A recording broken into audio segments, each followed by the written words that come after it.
everyone. Welcome back to St. Louis Teens. Today, we are here with Hannah Frazer, who is the founder of Question Connection, a not-for-profit card game designed to facilitate conversation, cultivate empathy, and promote community. Hannah, you were selected for the 25 under 25 Social Entrepreneurs. Congratulations, and thank you so much for your innovative game and for your phenomenal service to our youth. Thank you. Hannah, thank you so much for being here with us today. Can you tell us a little bit more about yourself and what inspired you to create Question Connection? Sure. Well, first of all, I'm the youngest of five kids. So I grew up in a big family, which has always been a huge motivator in my life. Question Connection kind of came from my experience in sixth grade sitting at the lunchroom table, where I noticed a lot of kids like myself were having trouble reaching out to peers, but rather than, approaching the table or talking, people would kind of hide behind their computer screens and their phones. So that was a huge issue that I noticed, and I realized it was just kind of getting worse when I reached high school. So I decided to do something about it when I took AP psychology. And Hannah, your vision is to make everyone feel comfortable, making that the first conversation and create meaningful interactions. How do you accomplish this with the game? So one thing that I think is really helpful is when I get into a classroom or I run a session, I kind of tend to split kids up into smaller groups, and I try and make it as random as possible. And I do this because I want people to start to get to know peers that they may not know very well just through everyday class.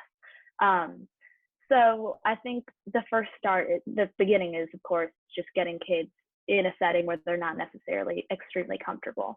And then the next step is just kind of letting them have their free reign. I don't really try and get too involved. I just kind of give them the cards, tell them what to do, and let them start talking. And we're so thankful for all the positive things that your game is able to provide. So I know it can be difficult, but if you had to sort of pick some of the questions in the game that would be your favorite, what would those be? I think one of my favorites is if you could go by a different name, what would it be?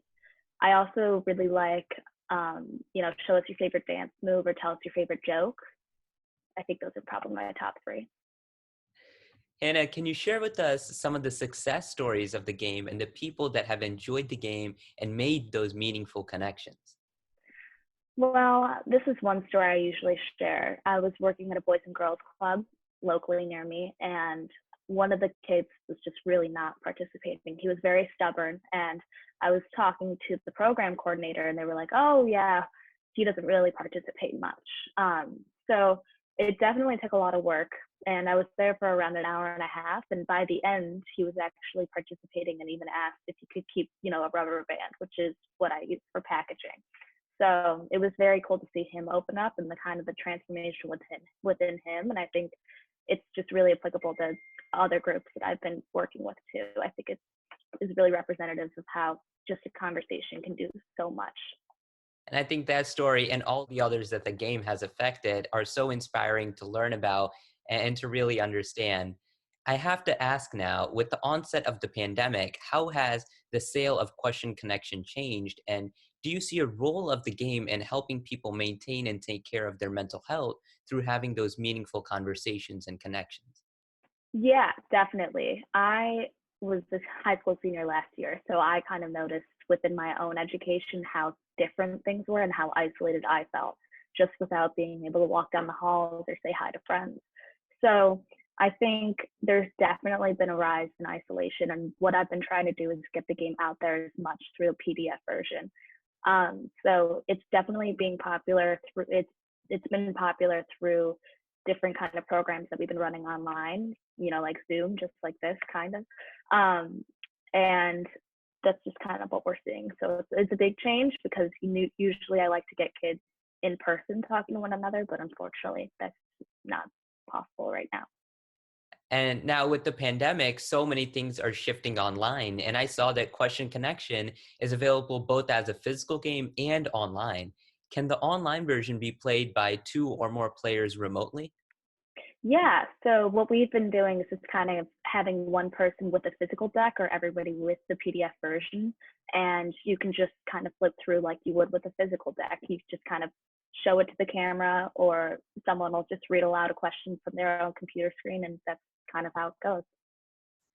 And Hannah, do you think that we can leverage question connection in situations beyond having conversations, such as resolving conflicts or overcoming personal emotional disputes? Absolutely. I think it's my personal philosophy that everything good starts with a conversation. So even if it's just opening a dialogue to then progress into something more, I think it definitely could help. And what are some of the things that you learned from playing the game, and what are your top three suggestions to kids and teens wanting to start their conversations? Well, when I first started out, I kind of realized how uncomfortable I was myself in having these conversations and advocating for myself.